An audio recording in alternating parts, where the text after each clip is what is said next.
Hey, I'm Darlene Nguyen, and this video is a look into my tutorial creation workflow, traditionally using pencil and paper, as well as digitally using the Wacom Cintiq Pro 16.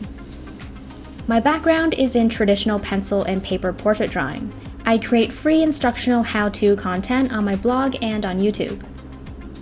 Now, if I had to pinpoint the biggest differences between the two workflows, I'd have to say it's efficiency and creativity, and I'll explain why as I give you a small glimpse behind the scenes. I recently dove into digital art, and I'm going for a style that looks similar to pencil and paper because I just love the look of it. So I don't really do anything crazy in terms of playing around with all the fancy Photoshop features. I like to stick to basic features and keep things pretty simple altogether, for now anyway. My tutorial creation workflow changes slightly depending on the subject and difficulty. What I'm going to share with you today is my current typical workflow.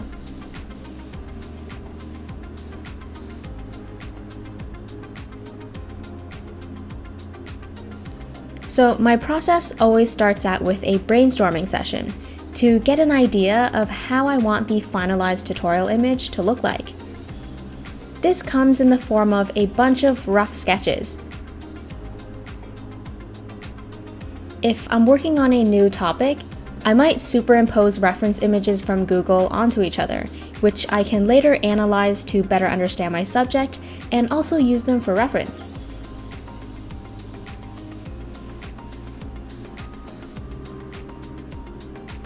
Once I've captured or have gotten close to the right look and feel that I want for the tutorial, I'll trace my favorite one, or a few of them, creating a cleaned up version while applying minor alterations.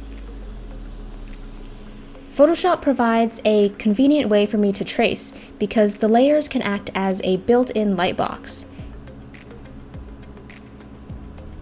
This new layer will act as my reference material. I also prefer to include images of real people, but I'm not including any right now for copyright purposes.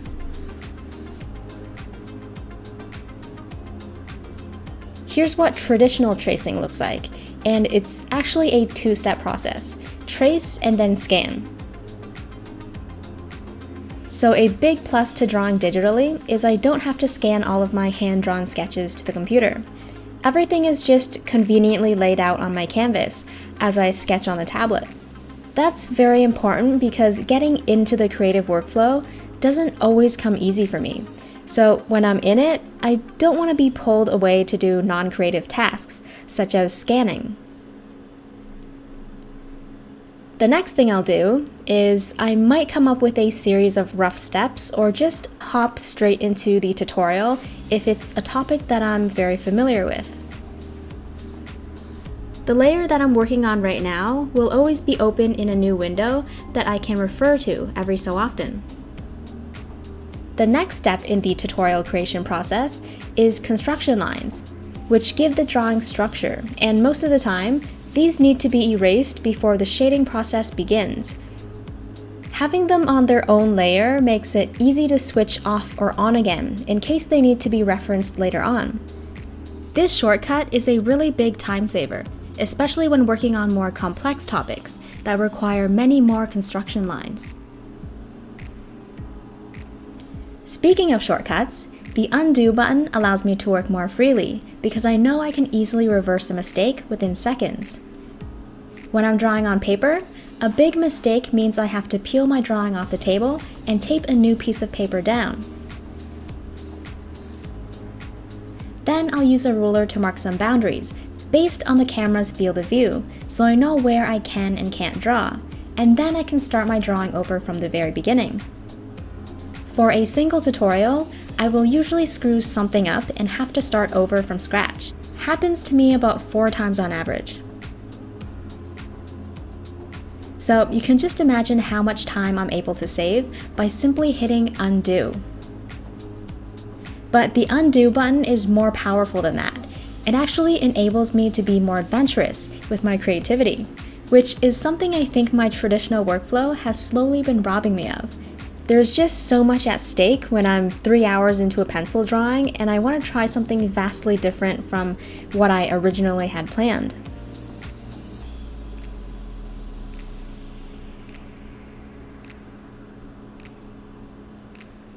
that's what makes layers so awesome as well. You can create as many versions of the original drawing as you want and bring all of your ideas to life. This can either turn out super rewarding or a complete waste of time, but it's always worth the try in my opinion.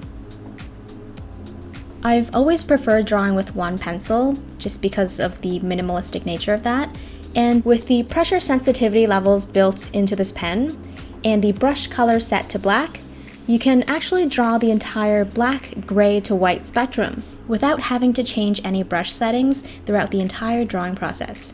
Meaning this one stylus is essentially a complete tin of 24 graphite pencils plus a bonus tin of charcoals all in one.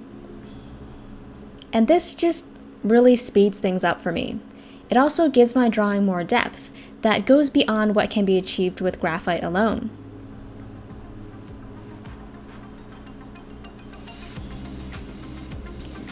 Part of what makes my digital workflow feel so smooth are the gesture controls, which allow me to zoom, pan, rotate, and quickly reset the canvas orientation, among other things.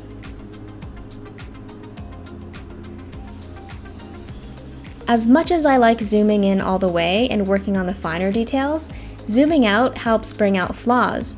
For example, with lighting patterns, they may not be obvious when you're working up close. So if I were to show you this whole clip, you would actually see me zooming in and out constantly to correct the lighting.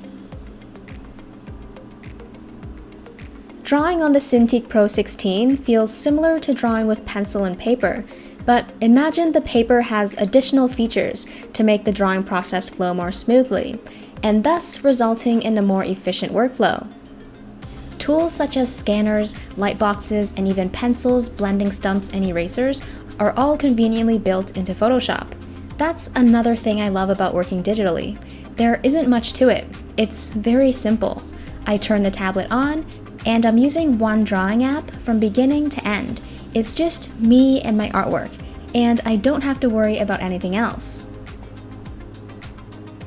It's really becoming an invaluable tool for me, and it gives me a major boost in my overall efficiency, and most importantly, it helps keep those creative juices flowing. So that's basically my tutorial making process as far as drawing goes. I hope you enjoyed this little behind the scenes video, and I'd love to know what your favorite drawing productivity hacks are, if you have any. Thanks for watching.